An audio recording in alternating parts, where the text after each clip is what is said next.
Bismillahirrahmanirrahim. Our lesson is on killing a tree. The poet says, Jeev Patel, that killing a tree is not so easy.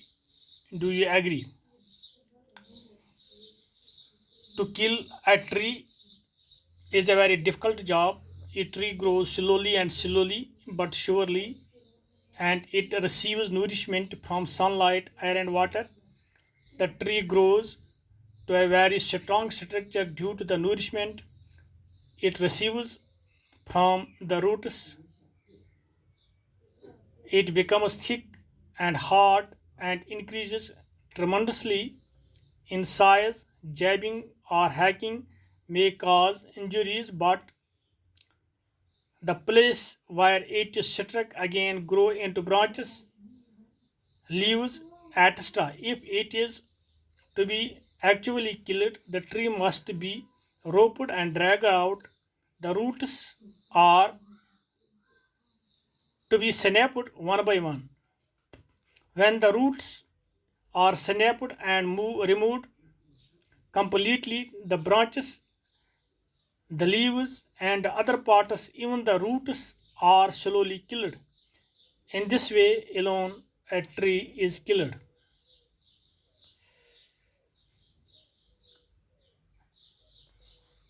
Global warming. What do you know about the global warming?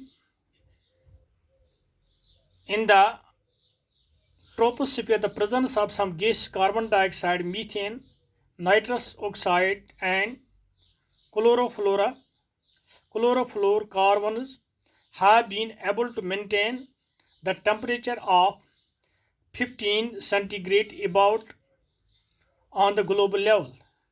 Infrared radiations prevent heat from escaping to outer surface. Global warming means increase in the average global temperature due to the presence of these gases as mentioned above.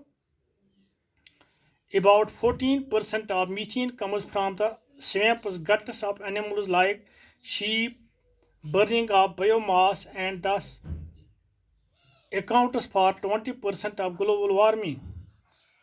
Oxides of nitrogen are due to the burning of coal off and breakdown fertilizers.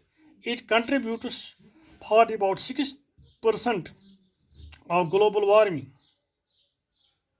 Carbon dioxide comes from the combustion of fossil fuel, oil, coal used in homes and factories.